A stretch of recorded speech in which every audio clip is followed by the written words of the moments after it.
Hi, my friend. Welcome back to the Declutter 360 podcast. As always, I'm so thrilled to have you here joining me. And I am loving the conversations that you all strike up with me. I usually have a couple of you reach out to me either via Instagram or Facebook. And all of that information is in the show notes. If you want to join the conversation, come on over because I love to hear from you guys. And I heard back from someone regarding last week's episode, which was the 12 12 12 challenge. And she said, "Oh my gosh, that feels like a lot of stuff." I mean, 12 times three, that's 36 items I have to find to be able to reset a single space. And I said, "Okay, well, then it sounds like you need to adjust the parameters some." Right? I'm like, hear me when I say this, friends, truly, that if you think it's a great idea, but it just doesn't feel like it's sitting right, then change it. Change it so that it feels like a great idea that sits beautifully with you. If the 4 4 4 rule does it for you, if the 2 2 2 rule is what works, run with it.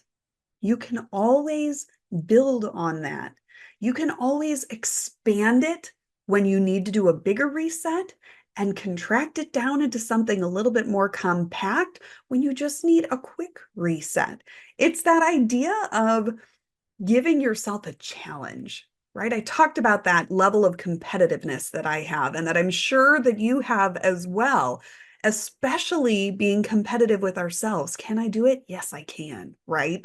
Getting that, yes, I can attitude in there can be really helpful in just fueling that desire to actually sit down or stand up, perhaps, and do it.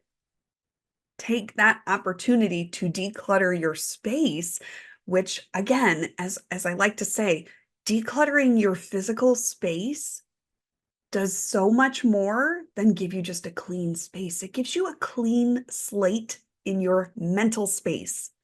My friends, that's what we're going for. Because when you give yourself that clean slate and you build this foundation of organization for yourself, that's what allows you to be able to enjoy the parts of life that you're really looking to enjoy more.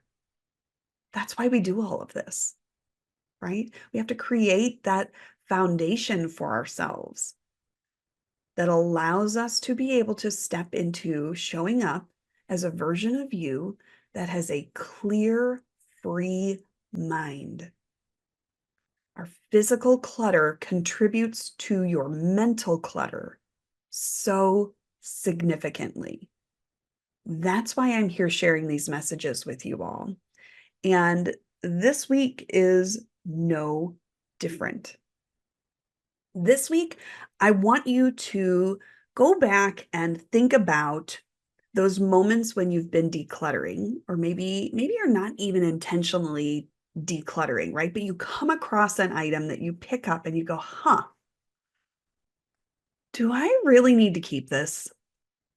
Do I really want to keep this? What's the story with this item? And I want to give you another quick thing to toss in your toolkit that you can pull out and use in instances like this. And it's kind of, I've heard a few different versions of it. My favorite version that makes me laugh is if you left this item, it's like the X test. If you left this item at your ex's house or your significant other's house, who then becomes your ex, and so this item is at their house, would you feel the need to replace it? Kind of just cracks me up thinking about it like that. But you don't have to think about it like that. It can just be if I lost this item, if I misplaced this item and I couldn't find it, would I feel like I need to replace it? Would I even notice that it's missing? Just asking yourself questions like that can help you reframe. If you're stuck in that, oh, well, maybe I should keep it. Maybe I will need it. I don't really know. Those are the kinds of questions we ask ourselves in those moments, right? When we come across any item, whether it's a clothing item, a kitchen gadget, a book, who knows? And you're holding it and you're like, If you lost it, if it went missing, would you feel the need to replace it? Would you feel the need to go out and buy that item again? If the answer is yes, this is my favorite, like classic black top. I wear it all the time. Now, you're probably not asking yourself the question, do I need to replace this?